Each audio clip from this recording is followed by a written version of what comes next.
Hello, আসসালামু আলাইকুম viewers. আরও একটি নতুন ভিডিও নিয়ে আপনাদের সামনে উপস্থিত হলাম।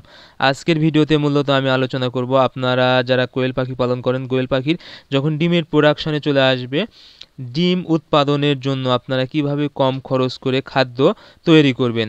আজকে আপনাদেরকে একদম ভালোভাবে কোয়েল পাখির আদর্শ খাবার তৈরির একটি ফর্মুলা দিব। আপনারা যারা কোয়েল পাখি পালন করেন, আপনারা যদি কোয়েল পাখি ডিম উৎপাদনে খরচ কম করতে না পারেন, তাহলে কিন্তু আপনারা বেশি লাভবান হতে পারবেন না।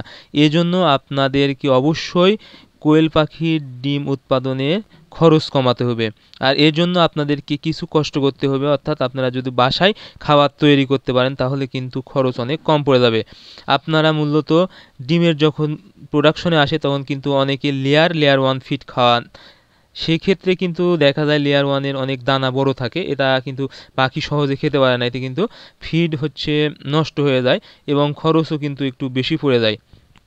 এই জন্য আপনারা এই কোম্পানির, অর্থাৎ ভালো মানের কোম্পানির সব কিছুরই কনসালট্রেট খাবার আছে, যেখানে জাস্ট ভুট্টা ভাঙ্গা ছাড়া লেয়ার 1 খাবারের যে উপাদান দরকার সবগুলোই থেকে যায়, জাস্ট ভুট্টা ভাঙ্গাটা থাকে না। এই খাবারটা যদি আপনারা কিনে নিয়ে আসতে পারেন এবং ভুট্টা ভাঙ্গা, অর্থাৎ ভুট্টার দাম কিন্তু অনেক কম, এটি যদি কিনে আপনারা একদম গুঁড়ি করে নিয়ে এসে এই খাবারের সাথে মিশাতে পারেন, তাহলে কিন্তু খাবারের খরচ কিন্তু অনেক কম হয়ে যাবে এবং এই খাবারটা কিন্তু পাখি সহজেই খেতে পারবে।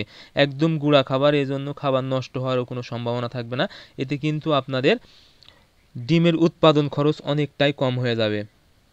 তাছাড়া কিন্তু আপনারা সহজে এই খাবারের সাথে কিন্তু বিভিন্ন ধরনের ওষুধও কিন্তু সহজে মিশাতে পারবেন।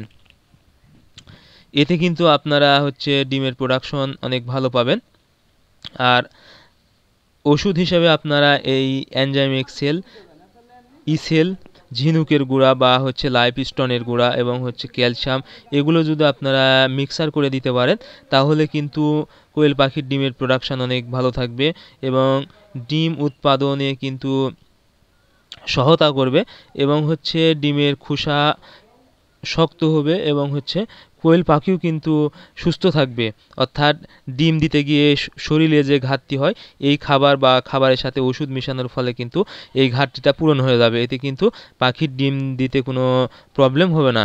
এই জন্য আপনারা কম খরচে কোয়েল পাখির ডিম উৎপাদনের জন্য বা আদর্শ খাবার তৈরির জন্য এই বিষয়গুলো যদি মাথায় রাখতে পারেন বা এভাবে যদি খাবার তৈরি করতে পারেন, আশা করি আপনাদের কোয়েল পাখি দীর্ঘদিন ডিম দিবে এবং কম খরচে ডিম উৎপাদন করতে পারবেন।